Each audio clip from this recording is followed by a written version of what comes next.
So please give attention to him while he talks about distortion compensation in optical communications by optical phase conjugation.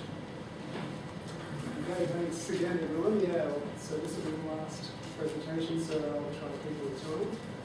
So the outline of this presentation, the context of this presentation is about optical communications and the challenges that face high capacity optical communications. I'm going to talk about those nonlinear waveguides in the last presentation. This is now talking about applying those waveguides to more communication system-based challenges. And I'm going to talk about wavelength conversion using nonlinear optics and also signal dispersion compensation. So in the optical communications, the main optics wins well by far, especially for the transmission of optical signals. Traditionally, the transmission of communications was based on electronic copper wires, and the bandwidth of copper wires just means that the transmission distances have to be very short.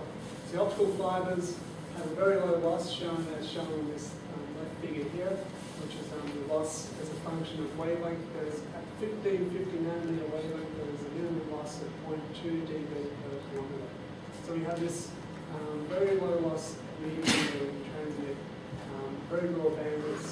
This corresponds to 20 terahertz, at least around 50 nanometers. We can transmit a huge amount of information over terrestrial distances around the world. This is the foundation of the optical internet today.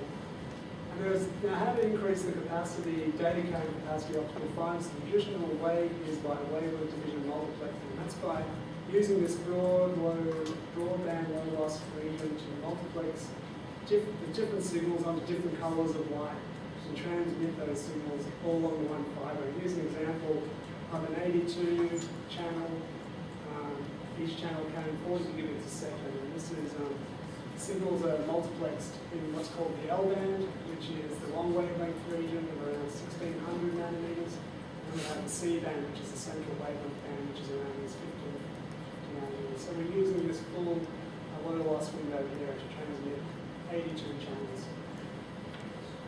This is the foundation of high capacity communications. But there is a capacity crunch taking place, and basically there's been a continuing growth in the consumption of bandwidth. This is the network bandwidth and computing bandwidth. And currently the standards are just being increased from 1 gigabit a second Ethernet now to 10 gigabit a second Ethernet. And probably this year or next year we'll be standard implementation of 100 gigabit Ethernet, which will be 100 gigabit Ethernet. And even there's even talk of bandwidth going on 100 gigabit to 1 terabit Ethernet. So there's this high capacity growth going on, and there's also here's a typical infrastructure that's for example, at a data center where optics is being used to link different servers or whatever. And there's some interesting stats that can be drawn from all the activities going on. But 75% of all the data in the current universe is a copy. So all the data we're generating is also being copied, and it's being transferred all around the world, being backed up off-site or whatever. There's a lot of data being transported continuously. And they also project that by 2020, the volume of digital information created, duplicated in a year will reach 35 zettabytes. Now, a zettabyte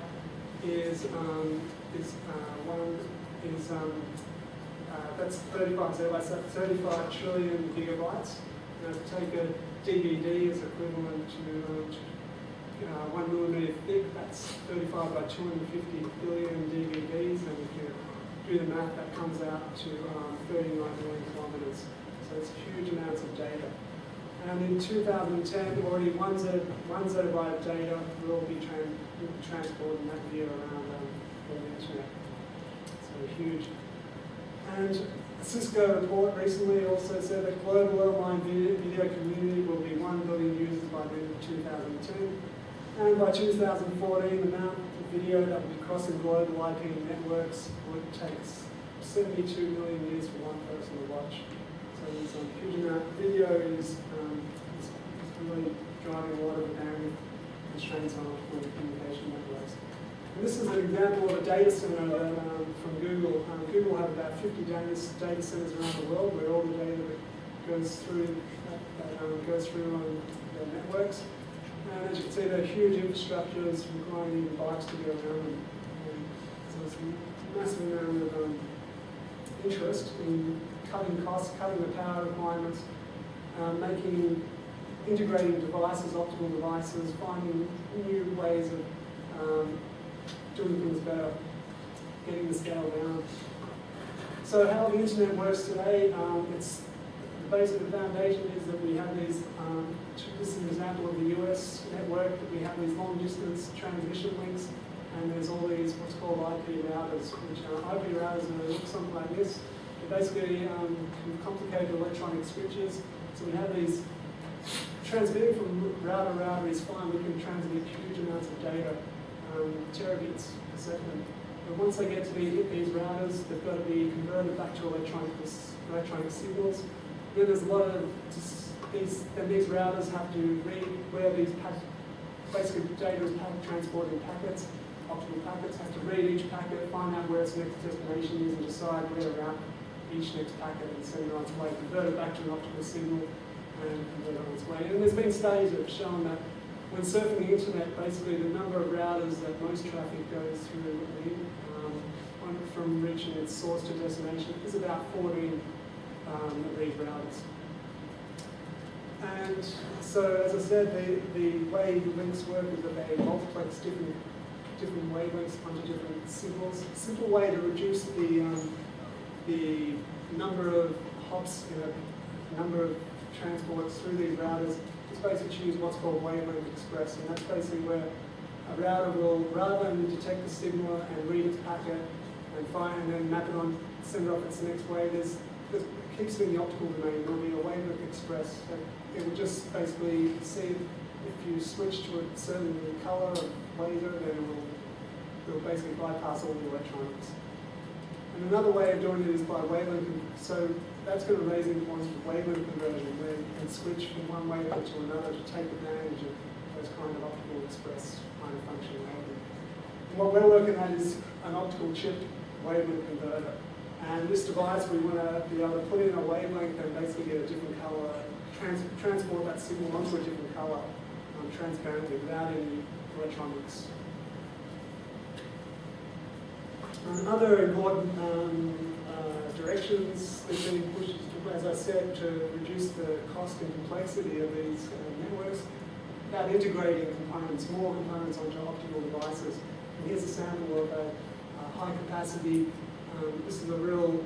Well, this is obviously a cartoon, but this is these are actually being implemented where there's high capacity transmitters integrated on the chip. These have all a bank of lasers of different colors, lasers. They have the data modulators where they can modulate each laser with independent data. Then they're multiplexed, and then they're combined and then they're launched in their fiber. This is going a long way to reducing the size of hardware needed for these optical interconnects. And optics are even making it even closer to the computing application. Here is an example of a optical transmitter integrated right on the motherboard of the computer. And this is real stuff that's taking place where we can now have optical interconnects interconnecting, which is really important in the server domain when we talk about those data centers, when we're moving data around those data centers. So we can transmit huge amounts of data in the single optical fiber. What's the highest capacity has ever been achieved? This is a report that was just recently demonstrated and reported at Optical Fiber Communication Conference just a few months ago. This is a demonstration of 64 terabits per second in a single fiber. This was transmitted over 320 kilometers. And so it's not clear that each one of these lines is actually represents a channel. One of these 107 gigabit channels, there's 640 of these channels in a different spectrum from the C-band and also the L-band. And the way they managed to pack so much data within the same, without really increasing the overall amount of optical bandwidth, was to use these advanced modulation formats, which I'll talk about. This is called a PDN 36 prime signal, which I'll describe in the coming slides. So traditional modulation, this is all the modulation that's been done to date in most networks which are running today, is they basically use on-off keying, which is just switching the intensity of the laser on and off as such. And there's two ways about that. It's the return to zero format, where basically for each bit period, the intensity of the pulse will always return to zero before, whether it's logic 1 or logic 0, as shown here. In non-return to zero, if the logic says to stay is a logic consecutive logic 1, then the intensity will stay high, and at a logic 0, the intensity will switch to 0. So this is what, as I described in that last presentation, this is an eye diagram. Now if you had this data varying randomly, whatever, on-off, and a pseudo-random bit sequence, if you wrap all those bits, wrap them into one time slot, you'll get what's called an eye diagram, where you can see the 0 levels and the 1 levels. And so we can see we have some noise on the 0 levels here. Here's an example. That's a return 0 eye diagram. This is a non-return 0 eye diagram. You can see when it's distorted, the eye appears like that. So in most networks today, they're running at 10 or 40 gigabits per channel on-off key, and the most capacity is on the order of 1 terabit per second, or several terabits. Just a couple of months ago, Telescope Australia recently had a press release as Australian first that the capacity of their network between Melbourne and Sydney was quadrupled by deploying 40 gigabits per second, which is state-of-the-art for on-off key. And they claim it's capable of scaling up to 3.2 terabit. It has the capacity for 3.2 terabit. So, to go beyond several terabits to meet these growing data demands, we need to use more advanced modulation formats. And here I compare binary modulation, where as I said, it's just switching on-off, simply on-off 0, but then we can go to higher levels, where basically instead of binary, we can do what's called just higher level modulation. In this case, we're doing 4 modulation states, where now we can switch between 4 different levels. And so now in this case, each symbol, which is shown here, whether it's level 2, level 3 corresponds to symbol 4, each symbol now can transmit 2 bits. And so we've doubled the bit rate without actually changing the bit period. In other words, the baud rate stays the same. So this is a way of increasing the data carrying capacity. And we can go to well beyond all that. And we can go beyond that simple example and look at even more advanced, complicated schemes of combining phase modulation. So here we consider the optical carrier of the field. Now we can consider modulating, instead of modulating the intensity of this optical carrier, which is a very high terahertz frequency, we can just modulate the phase. And here's an example. So from switching from logic 0 to 1, the phase of the carrier is switched by 180 degrees. So we get this discounted here. And similarly, when switching from 1 to 0, we get another 180 degree phase shift. And this is called phase shift keying. And we can go beyond that, where we can have, instead of a 180 degree phase shift, we can do 9 degree phase shifts. And that's basically shown in this example here, where that's called differential quadrature phase shift keying, where now we have a 9 degree phase shift, and we can basically increase more, get more phase modulation levels. And we can combine amplitude and phase modulation, so basically modulating intensity and the phase simultaneously, and that's called quadrature amplitude modulation. And this is what's called A-plan. There's different levels of doing it. So we can also increase capacity in other ways, and that's polarization multiplexing. As I mentioned, a fiber can support two orthogonal polarization states.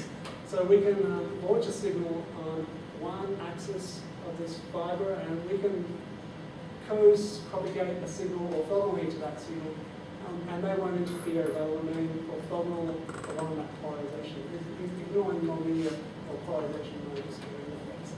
So if we consider this example, this is a constellation diagram where I mentioned the phase shift keying, where we have phase switching from 180 degrees. If we polarization multiplex the DPSA signal, we can get a four-level modulation on the one fiber, which is equivalent to differential phase shift keying on the one polarization state. On the other hand, DQBSK combined with polarization multiplexing, we can double the number of information per bits. So we can get 4 bits per symbol with differential quadrature phase shifting. This is what a transmitter would look like for a 100 gigabit dual polarization quadrature phase shifting transmitter module, where we have 4 25 gigabit electrical signals driving a nested modulators. We have a laser, single laser source, so these lasers modulated in phase. We have a polarization rotator before we combine these two polarizations orthogonally. And this is what that polarization would do. So how do these modulation formats compare? So that example, that record 64 terabit example I mentioned earlier, that used a 10 gigabaud. So the intensity modulation rate was 10 gigabits a second, but it was a multi-level 36 quantum modulation. So they have this, this is the constellation eye diagram showing the real, imaginary and real axis showing the combined phase and magnitude modulation.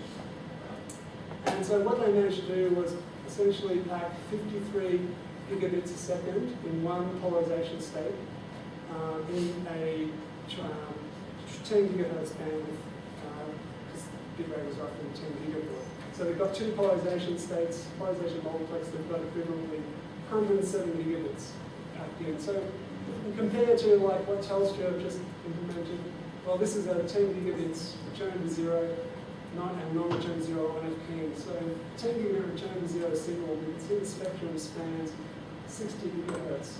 And the non-return to zero shown in the blue there spans 20 gigahertz.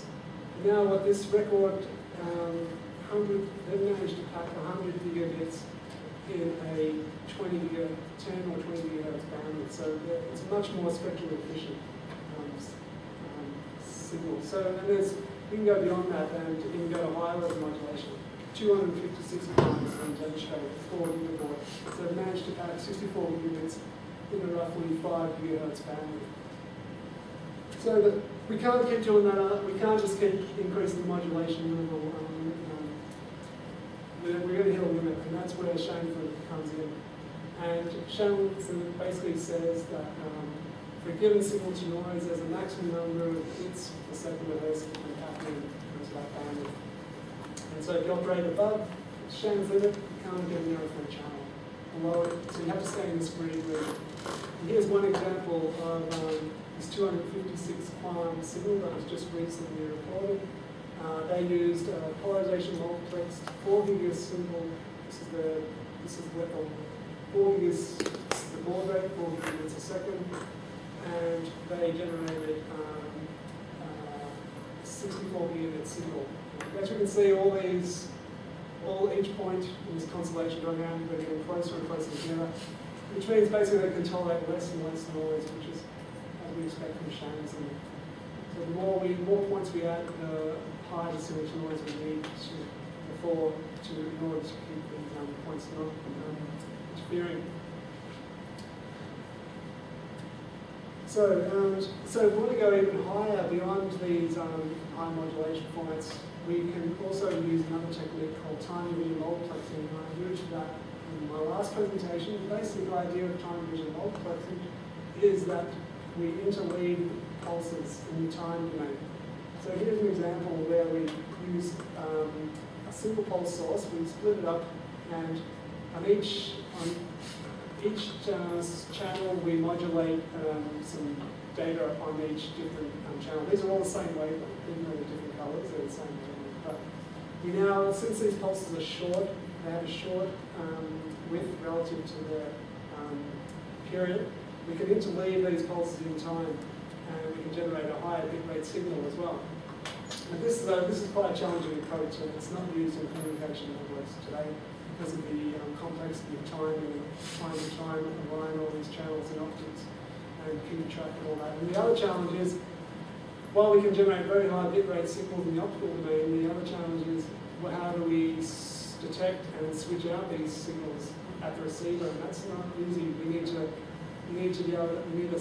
ultra fast switch that's basically fast enough to switch out a short pulse, and depending on how short this pulse is. And so it's this gate that becomes a challenging function. but it has been done, and in the lab at least, and this is one of the record demonstrations of combining this time vision multiplexing technique with these higher level modulation formats. And this was a 5 terabit per second of a signal wavelength, where they used this at a 10 gigabit laser source. They modulated it with data to generate a QPSK signal, and then they time vision interleaved. Using interleaving, they multiplex that up to terabits per second. Then they use polarization multiplexing to double that again, and then they have their 5 terabit per second signal. And this is the spectrum shown on the window. So it's a very broad band spectrum. So it's probably not, it's not compatible with real communication networks where they operate on a fixed channel grid, usually at 50 gigahertz channel spacing. So this is well beyond being compatible with real time communication systems. It shows the capability of what high speed can be achieved. So as I mentioned, the focus of my talk will be about non-linear signal processing for addressing these optical communication challenges. And this is similar to the slide I had in my last presentation. We're talking about using this non-linear polarization induced in an optical medium for an electric field, and we're interested in this.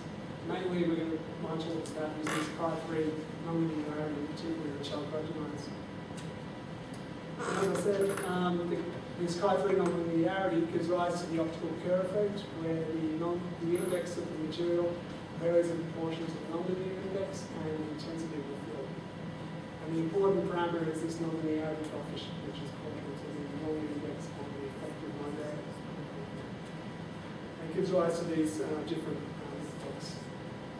So as I said in the last presentation, we have these chalcogenides, and so I basically outlined why these chalcogenides are interesting. That's because of their high nonlinear index and their combined high linear index. And if we compare it to silicon, which is also another interesting device for nonlinear optics, these have an M2 of about 490 times silica. Compared to arsenic trisulfide, it's about 100 times silica. So what's the highest nonlinear coefficient that has been reported? Well, a gamma of 2,000 per watt per meter has been demonstrated using hydrogenated amorphous silicon. That has an N2 of 2,000 times silica, and a gamma is equivalent to 1,000 kilometers of standard fiber. So instead of being, so the same nonlinearity that 1,000 kilometers of standard fiber produced can be done using 1 meter, gained using 1 meter of this material. So the technique that I'm going to talk about now that we investigated was all optical wavelength converter. And as I mentioned, the motivation is for optical routing and avoiding the need for optoelectronics conversion of the signal. We want to keep the signal in the optical domain. So and the objective is that we have our signal when they convert to a different wavelength transparently without any optoelectronics. And the idea is that we'll combine this signal with a pump wave. And we use four-way mixing of this signal in this chip device, and we convert the signal to a different wavelength. And we filter that wavelength, and we have to obtain the wavelength converted signal. And the four-way mixing process is given by, we can find it by this equation where we have the wavelength of the eye lobe will be proportional to the wavelength of the pump and the wavelength of the signal. And that produces the either wave where it's proportional to the square of the pump and the phase conjugate of the signal. So what's important about this is that this becomes transparent to the bit rate because the idler is proportional to the field of the signal. So that's transparent to the bit rate, and it's also transparent to the microformal because any phase information of the electric field is also translated to the idler wave, since that remains proportional. So there's all different waveguides that we can use for signal processing. Fibers shown, for example, where you can use step index fibers shown here. These have, as I mentioned, silica. But to get higher nonlinear index, then we need to use different types of materials, and I've talked about those already. Chalcogenide with a nonlinear index of 130 times silica, and also a gamma of about 10,000. And there's also, as I mentioned, this hydrogenated amorphous silicon, which has an extremely high gamma. So, and as I mentioned in the previous presentation also, we need to consider the phase matching, both group velocity and phase matching for getting broadband operation of these devices. So and so here is an example where we did wavelength conversion using this chalcogenide chip, using this Fourier mixing process. So the idea was we would take this signal, it's amplified, combined with a CW pump wave, which is at 1547 nanometers, and our signal, we consider the signal tuned into different wavelengths from 1553 to 1558 nanometers. Probably go through this chalcogenide chip, filter out the idle wave, which is generated in this region here, and then we measure the eye diagram of the signal. And this is the input signal of a 40 gigabit DPSK signal into the chip, and that's at the output, and we had a different wavelength. So we achieved effective wavelength conversion all optically, and we preserve the phase of this DPSK signal.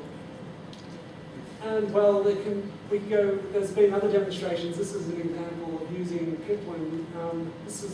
In our example, we demonstrated wavelength conversion of one channel, but it's possible to use this technique to demonstrate wavelength conversion of hundreds of channels. And here's an example of where Pipling enabled the wavelength conversion of 100 channels at 10 units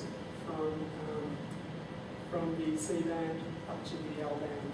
And this was using a periodic pole with nidate. This is using a cascaded Chi-2 process.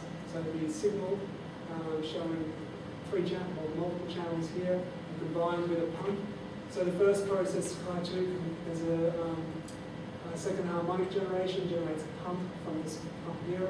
And then there is a difference frequency generation with the signal that generates either waves here. So it's this cascaded Chi-2 process, which actually approximates a Chi-3 process. And the output power of the converted either waves here are related as such. And you can see it's similar to the field equation that I presented previously, where it's scales square the pump wave and is proportional to the signal. So we've shown the capability for wavelength conversion. Now I'm going to talk about this last application about dispersion compensation using all optical nonlinear optics. So this is a typical communication link where we have wavelength division of channels multiplexed in a fiber. Then they're transmitted through a communication link which can contain amplifiers and dispersion compensator modules. This is an optical adjunct multiplexer which may switch out some wavelengths to different directions, going to different cities or whatever, or may combine other wavelengths from other nodes. So so the important parameter is the dispersion, which, as I said, is due to arises from the wavelength dependence of the refractive index, which causes this kind of relation and dispersion in standard fiber. So, pulse dispersion. I'll just quickly go through this. This is basically the point is that dispersion. I think we've probably already covered dispersion, so I'll go through it. So basically, the pulse as propagates through a fiber, and the different frequencies of that pulse will travel with different velocity due to the wavelength-dependent refractive index. That causes spreading out of the pulse.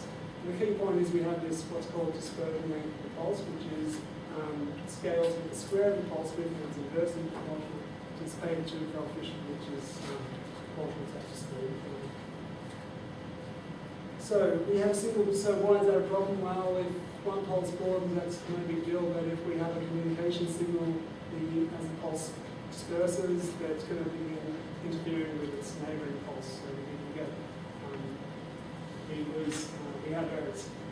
So we can design a fiber such that it has zero dispersion at the wavelength of interest, but when we're working over broadband, it's challenging to get broadband operation. There's also some desire to do that because as we heard in Arthur's talk this morning, it is when we have zero dispersion that can increase the reduce the tolerance to non-linearity effects. So dispersion is actually good in some sense. So, but we need to manage it and to ensure that we avoid this interference between pulses. And the key point is that dispersion tolerance, as I mentioned on the last slide, it scales with the square of the pulse width, so it's inversely proportional to the baud rate. So this is examples of how dispersion can distort different types of signals. This is a non-return zero signal after 120 kilometers of standard fiber, then after 240 kilometers the eye is lost. This is a OFDM signal that Arthur was talking about earlier this morning. So if we have this 10 gigabit OFDM signal after 3,000 kilometers without any dispersion compensation, then turn on dispersion compensation, which was done electronically, which Arthur talked about those techniques, and then the 4 points in the constellation diagram are recovered. So currently the conventional way of dispersion compensation is to use distribute dispersion compensation modules in a link. While in submarine links, the dispersion compensation can be done by a fiber with an opposite dispersion characteristic, and that will be distributed in the actual submarine link itself. So periodically there is a dispersion compensating module inserted along a fiber link, telecommunication link, so that if we plot the accumulated dispersion as a function of distance, then it has this sawtooth kind of profile where these transitions when there is the dispersion compensation in this module. These modules can be fibers, usually packaged something like this. They'll have a dispersion that's opposite to that of the standard fiber. Typically, the dispersion is 6 times that of standard fiber of opposite sign. We can also alternatives are to use fiber band gratings. So we have the signal, the dispersed signal. It goes through this circulating device. So that first part that runs through this, grading. Runs through this grading, comes back, and due to the phase chirp of this grading, the different frequencies will travel different speeds and compensate counter to the dispersion of the transmission loop. So we get a dispersed, a reconstructed pulse in the output. But this approach is really limited how much dispersion can be compensated because of the strength of the chirp that it needs to be written in the grading. So the idea that I want to talk about, finish up with today, is using phase conjugation, and this is just one example of a fiber link where we have standard fiber distributed along a link. So if we plot the dispersion map, it would look something like this. It's just continuously increasing dispersion. We don't have any dispersion compensation modules inserted. And now consider the case where if we inserted this phase conjugating element, such that now this is the electric field after a distance of L. If we conjugate the phase of this signal, so we're conjugating just that dispersion, then what we do now is we can, as the pulse propagates along this link, the dispersion hasn't changed sign, but due to this conjugation of the phase, we get a compensation of that dispersion. So the effective dispersion map becomes this. And so we get dispersion and compensation. So the idea of this scheme is to find the midpoint of the link where we can get this, position this element right so that we get this zero dispersion at the output.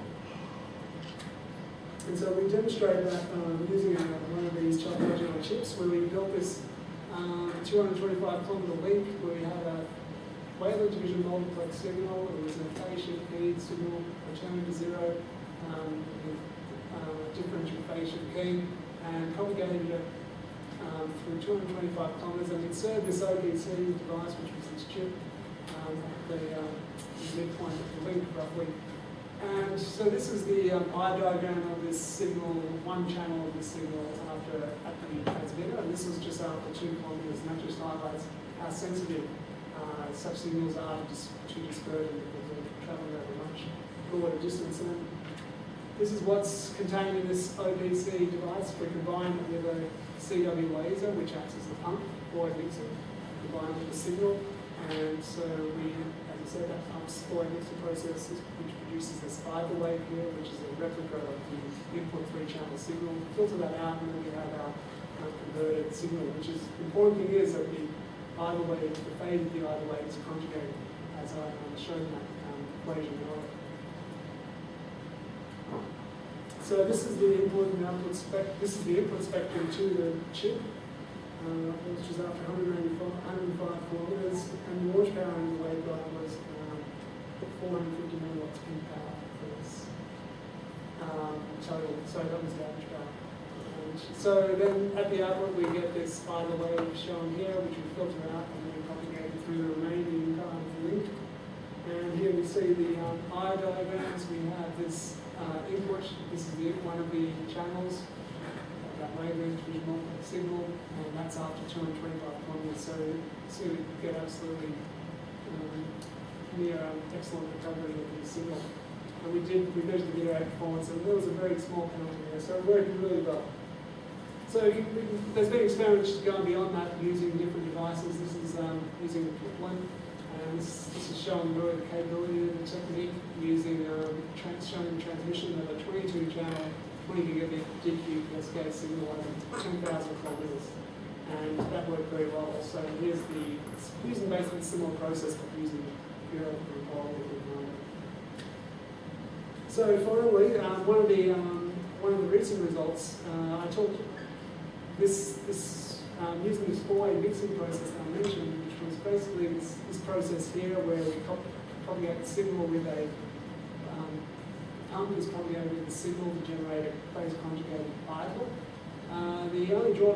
One of the drawbacks is that this idler wave is at a different frequency to the original signal, so it complicates the link design.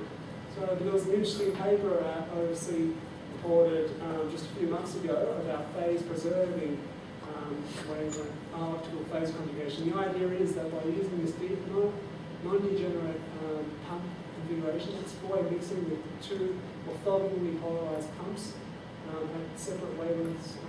It's possible to generate a phase conjugated diver orthogonal to the original signal at the same wavelength. So it's phase preserving, it's wavelength preserving phase conjugation. So that simplifies the link design if you can. And here they demonstrated for a 640 gigabit signal. They use a highly linear fiber for their phase conjugation concept for the mixing. This is the eye diagram of the input signal at 640 gigabits. This is after, without their phase conjugator turned on, they basically have nothing coming out. And then with the pump turned on, they have this phase, they recover the line after 100 kilometers. So summarising, I've shown the importance of where the trends of different high capacity communications and where the important technology that are taking place. A lot of interesting work going on in these advanced modulation formats, which have been well known for mobile communications, but now they're being really applied for high capacity communications, much broader bandwidth than what's being done in mobiles.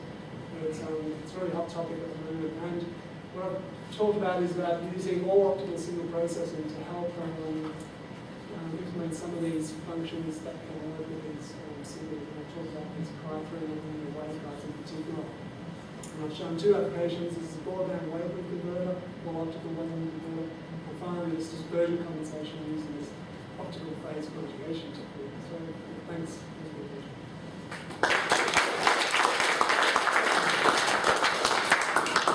Thanks very much.